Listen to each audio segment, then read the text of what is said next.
नमस्कार दोस्तों, मैं आपका दोस्त बजरंग प्रजापति एक बार पुनः आपके सामने उपस्थित हूं एक और रहस्यमयी वीडियो लेकर।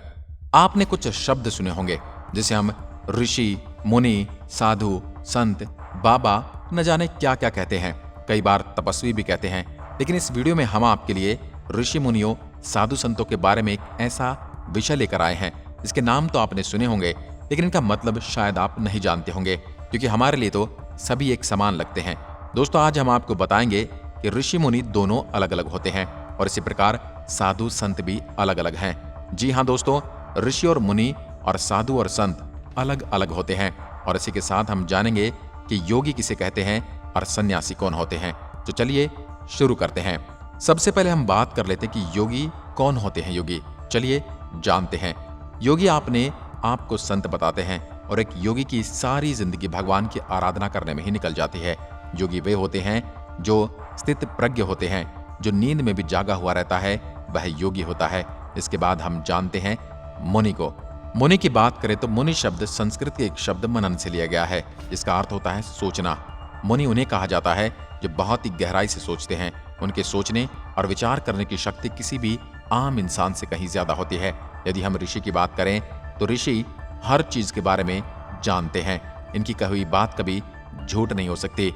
ये शाश्वत सत्य बोलते हैं जो पूरे ब्रह्मांड पर लागू होती है।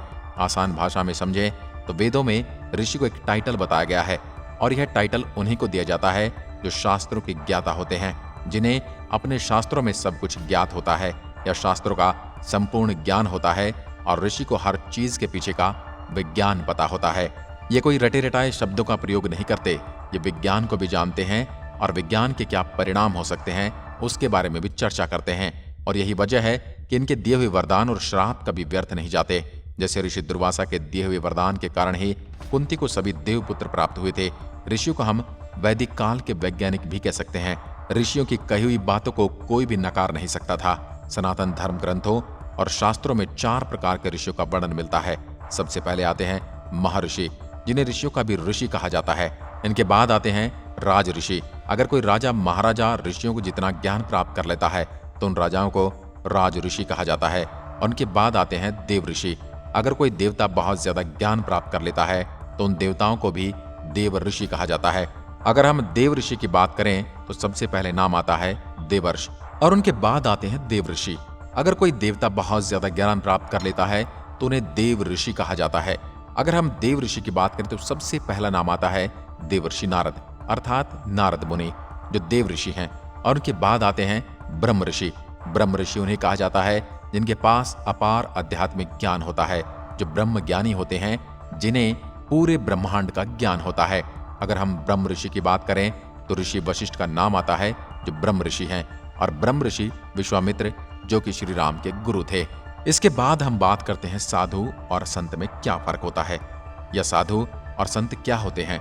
सनातन धर्म ग्रंथों और पुराणों के अनुसार साधु उसे कहा जाता है जो हमेशा सही रास्ते पर चलता है, जो कभी किसी का अहित नहीं करता, न ही किसी की बुराई करता है और न ही किसी का बुरा सोचता है।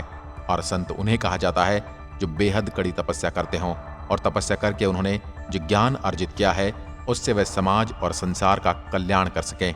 हम ये भी कह सकते हैं कि समाज को सही राह दिखाने वाले लोगों को संत कहा जाता है। इसके उपरांत हम ये भी जान लेते हैं कि सन्यासी किसे कहा जाता है। सन्यासी वो होते हैं जिन्होंने मोह माया और इस संसार का त्याग कर दिया हो और इस संसार की सारी मटेरियलिस्टिक यानी भौतिक वस्तुओं का त्याग कर दिया हो।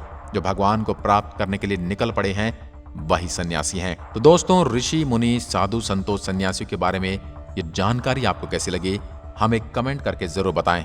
अगर इस जानकारी में कोई त्रुटि है तो हम आपसे क्षमा प्रार्थी हैं और उस त्रुटि को सुधारने के लिए आप हमें कमेंट में लिखकर जरूर बताएं।